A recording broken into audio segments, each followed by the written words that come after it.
ইরানে জোরদার আক্রমণ করা এবং ইরানের কর্মকর্তাদেরকে হত্যা করার আবারও হুমকি দিয়েছেন মার্কিন প্রেসিডেন্ট ডোনাল্ড ট্রাম্প। এই সময়ে এসে ডোনাল্ড ট্রাম্পকে কেন এই হুমকি দিতে হলো, এই হুমকির মানে কি, ইরান কি করেছে, যুক্তরাষ্ট্র কি করেছে, এসব বিষয়গুলো আলোচনা করব এই কন্টেন্টে। আসসালামু আলাইকুম সুপ্রিয় দর্শক, আপনাদের স্বাগত জানাচ্ছি আমি আরওয়ার সাদি। এই যে হুঁশিয়ারি ইরানের প্রতি, এটি ডোনাল্ড ট্রাম্প দিয়েছেন ফ্রান্সে বসে। ফ্রান্সের G7 ভুক্ত শিল্পোন্নত দেশগুলোর সম্মেলন চলছে, সেখানে মার্কিন প্রেসিডেন্ট ডোনাল্ড ট্রাম্প যুক্ত হয়েছেন। তিনি ফ্রান্সের প্রাসাদে ইরানের সঙ্গে সমঝোতায় সই করেছেন ইলেকট্রনিক্যালি, এবং সই করার পরে ইরানকে সতর্ক করে দিয়ে বলেছেন, যদি ইরান এই চুক্তির শর্তগুলো পালন না করে, যদি এই চুক্তির শর্তগুলো থেকে সরে যায়, তাহলে ডোনাল্ড ট্রাম্প আবারও ইরানে আক্রমণ করবেন এবং ইরানের নেতাদের জীবন হুমকির মুখে আছে, সংকটের মুখে আছে, এই কথাটিও তিনি আবার হুঁশিয়ারি দিয়ে সবাইকে মনে করে দিলেন। তাহলে এই যে সমঝোতা স্বাক্ষর হলো, এটি সুইজারল্যান্ডে স্বাক্ষর হওয়ার কথা ছিল মার্কিন ভাইস প্রেসিডেন্ট জেডি ভ্যান্স এবং ইরানের স্পিকার বাগের গালিবাফ এতে স্বাক্ষর করবেন। সে অনুযায়ী সুইজারল্যান্ডে একটা বিলাসবহুল হোটেলে আনুষ্ঠানিকতার প্রস্তুতিও চলছিল।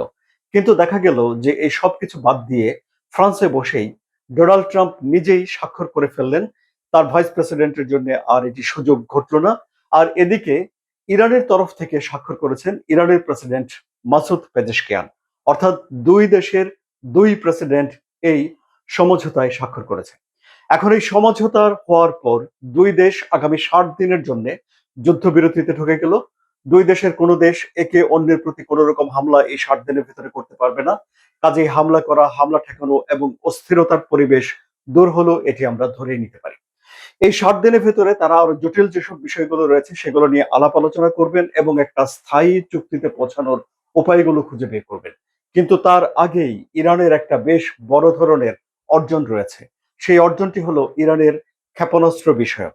মার্কিন প্রেসিডেন্ট ডোনাল্ড ট্রাম্প একই সঙ্গে হুঁশিয়ারি উচ্চারণ করেছেন, একই সঙ্গে তিনি এটিও বলেছেন যে ইরানের ক্ষেপণাস্ত্র প্রোগ্রাম যদি ধ্বংস করে দেওয়া হয় বা তাদের হাত থেকে ছিনিয়ে নেওয়া হয়, তাহলে এটি ইরানের জন্য অন্যায্য হবে, অর্থাৎ ন্যায় বিচার হচ্ছে না।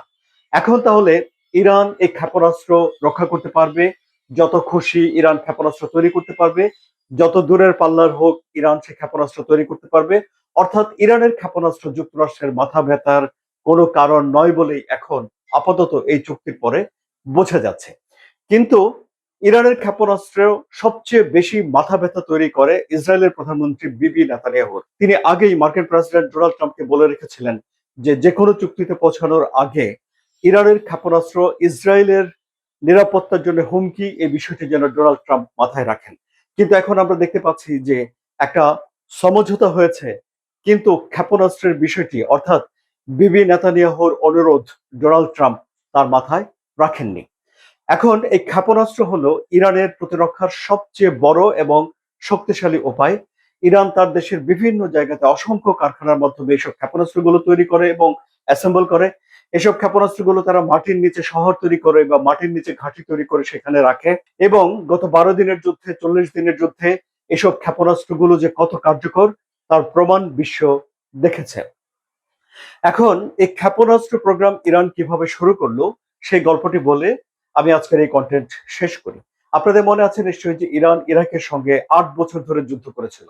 তখন ইরান প্রথম টের পায় যে তাদের আসলে সামরিকভাবে শক্তিশালী হওয়ার জন্য ক্ষেপণাস্ত্র দরকার, মিসাইল দরকার।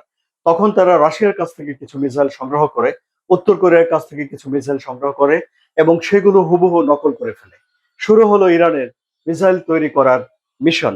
এরপর ইরান তাদের সৃজনশীলতা, তাদের উদ্ভাবনী মেধা, তাদের চিন্তা ভাবনা, তাদের গবেষণা এই মিসাইল তৈরিতে মনোনিবেশ করে এবং তারা আজকের এই মিসাইল এবং সামরিকভাবে সক্ষম, শক্তিশালী একটা দেশে পরিণত হয়েছে। আলোচনা কেমন লাগলো? সুপ্রিয় দর্শক, যদি ভালো লাগে তাহলে এই কন্টেন্টে লাইক দিন, শেয়ার করে বন্ধুদের দেখার সুযোগ দিন এবং মধ্যপ্রাচ্যের জটিল ভূ রাজনীতির সহজ সরল ব্যাখ্যা জানতে এই চ্যানেলের সঙ্গে থাকুন সাবস্ক্রাইব করে। ধন্যবাদ সবাইকে।